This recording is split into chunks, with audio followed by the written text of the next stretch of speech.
Hello, good morning, welcome back to Chumki's adventure.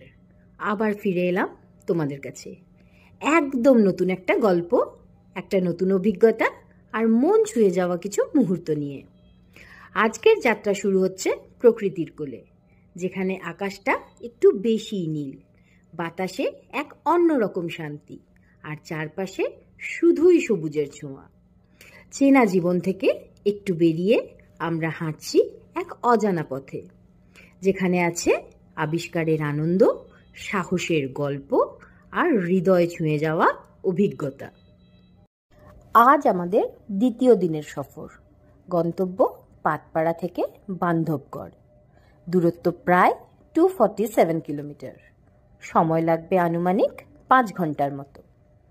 তাই সকাল সকালই রেডি হয়ে আমরা রুম ছেড়ে নিচে নেমে এসেছি। ঘড়ির কাঁটা তখন সকাল 8টা বাজিয়ে দিয়েছে। সুজয় তখন চেক আউটের কাজে ব্যস্ত। সেই ফাঁকে আমি আর মেয়ে বেরিয়ে পড়লাম শেষবারের মতো এই হোটেলটাকে একবার ঘুরে দেখতে। এই জায়গাটা, এই সকালের নীরবতা যেন প্রতিটি কোণ থেকে আমাদের বিদায় জানাচ্ছে এক টুকরো স্মৃতি নিয়ে। হোটেলের ভেতরেই ছিল একটি সুন্দর রাধা মাধবের মন্দির। ভোরের নিস্তব্ধতায় হঠাৎ ঘণ্টার আওয়াজ কানে আসতেই মন যেন টেনে নিয়ে গেল সেখানে। শান্ত সকালে মন্দিরে গিয়ে প্রণাম করলাম। ঠিক তখনই সুজয় গাড়ির হর্ন বাজালো। বুঝেই গেলাম আর দেরি করলে চলবে না। তাই তাড়াতাড়ি প্রণাম সেরে রওনা দিলাম আজকের সফরে। তাহলে আর অপেক্ষা কিসের? চলো শুরু করি আজকের যাত্রা চুমকিজ অ্যাডভেঞ্চারের সঙ্গে। ধীরে ধীরে পাতপাড়া লোকালয় ছেড়ে প্রবেশ করছি সবুজের দেশে। দু চোখ ভরে যাচ্ছে সবুজে সবুজে, যেন প্রকৃতির বুকের মধ্যে ঢুকে পড়েছি। চলো এবার তোমাদের দেখাই এই সবুজের অপার সৌন্দর্য, আর সেই সাথে চলতে থাকুক আমার গল্পের ঝুলি। অনেক গল্প, অনেক অভিজ্ঞতা, অনেক রোমাঞ্চ। এই বন যেন এক জাদুকরী জগৎ। চারিদিকে শুধু সবুজের ছোঁয়া, উঁচু উঁচু গাছ, পাতার ফাঁকে সূর্যের ঝলক আর পাখির মধুর ডাক যেন প্রকৃতির নিজস্ব সুরে গান গাইছে। বাতাসে একটা ঠান্ডা ঠান্ডা গন্ধ, মাটির সোঁদা গন্ধ মনের মাঝে এক অদ্ভুত শান্তি এনে দেয়। বন শুধু চোখে দেখার নয়, এটা একটা অনুভব করার জায়গা।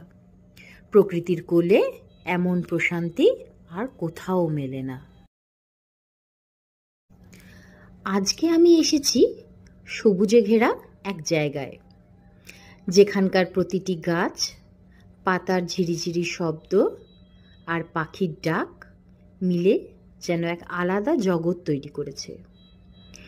এই জঙ্গলের ভেতরে হেঁটে চলা মানে শুধু প্রকৃতিকে ছুঁয়ে দেখা নয়, মানে নিজেকে একটু কাছ থেকে চেনা, নিজের ভেতরের সাহস, কৌতূহল আর ভালো লাগার খোঁজ পাওয়া। এখানে কোনো কংক্রিট নেই, নেই শহরের কোলাহল। শুধু আছে পাতা ভেজা গন্ধ, দূর থেকে ভেসে আসা কোনো এক পাখির ডাক, আর মাঝে মাঝে রাস্তা আটকে দাঁড়ানো এক আধটা হরিণ বা বাঁদর।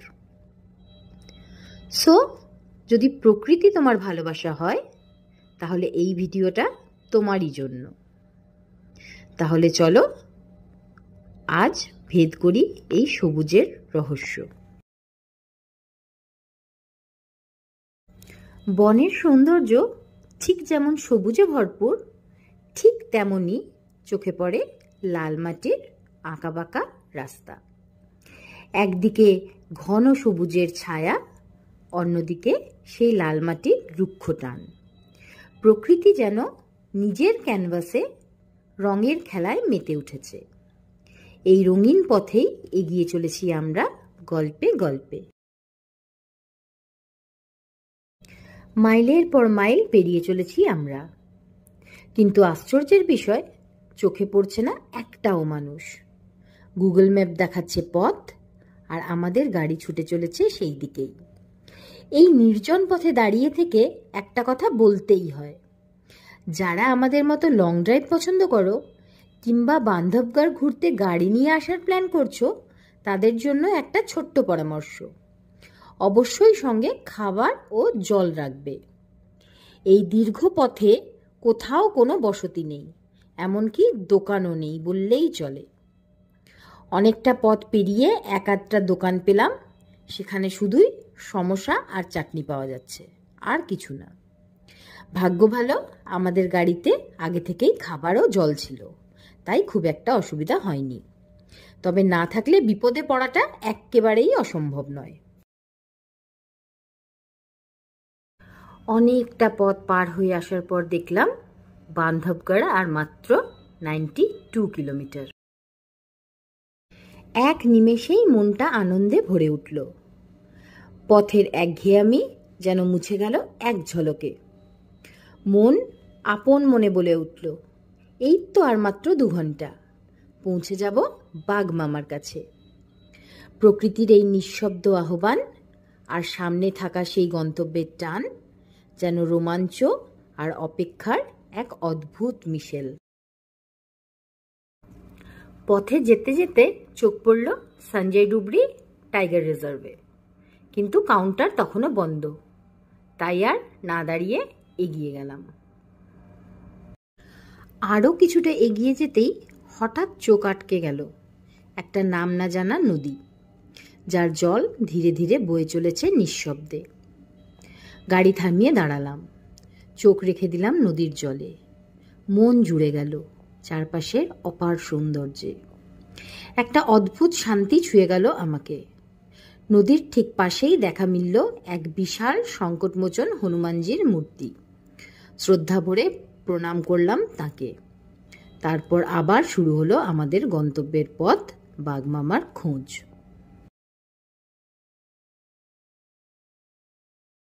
পৌঁছে গেলাম স্বপ্নের বান্ধবগড়ে। হোটেলে চেক ইন করেই চারপাশটা একবার ঘুরে দেখলাম। সবুজ ঘেরা এক্কেবারে জঙ্গলের ঠিক কোলে। মন যেন এক নিমেষে শান্ত হয়ে গেল। তারপর আর দেরি না করে তাড়াতাড়ি লাঞ্চ সেরে বেরিয়ে পড়লাম সেই টানের টানে, যার জন্য এত দূর পথ পাড়ি দিয়ে এসেছি, বান্ধবগড় টাইগার রিজার্ভ। বলো তো, এমন জায়গায় এসে ঘরে কার মন থাকে? তাই রোদের উত্তাপ, ক্লান্তির ভার সব কিছু এক ঝটকায় ভুলে আমরা পৌঁছে গেলাম সোজা কাউন্টারে। কাউন্টারে পৌঁছে আমাদের পারমিট চেক করিয়ে নিলাম, যাতে কাল সকালে আর একটুও দেরি না হয়। গেট খুললেই আমরা পৌঁছে যাই সবার আগে, ঠিক বাঘমামার দুয়ারে। পারমিটের কাজ শেষ, গাড়ির নাম্বারও পেয়ে গেলাম। তারপর ভাবলাম আশপাশটা একটু দেখে নিই। স্থানীয় কিছু হালকা টুকটাক খাবারও ট্রাই করলাম, মিষ্টি ঝাল দেশি ঘ্রাণে ভরপুর। ফিরে এলাম হোটেলে, বসে গেল আমাদের লুডোর আসর। মজা হাসি গল্প সব মিলিয়ে এক নির্ভার সন্ধ্যা। তারপর ডিনার সেরে সবাই তাড়াতাড়ি শুয়ে পড়লাম, কারণ কাল ভোরে শুরু হবে সেই কাঙ্ক্ষিত সাফারি, প্রকৃতির রাজপথে বাঘমামার খোঁজে। আজকের ব্লগটা তাই এখানেই শেষ করছি। ভোরে দেখা হবে নতুন এক অভিযানের শুরুতে। ততক্ষণ টাটা, শুভরাত্রি।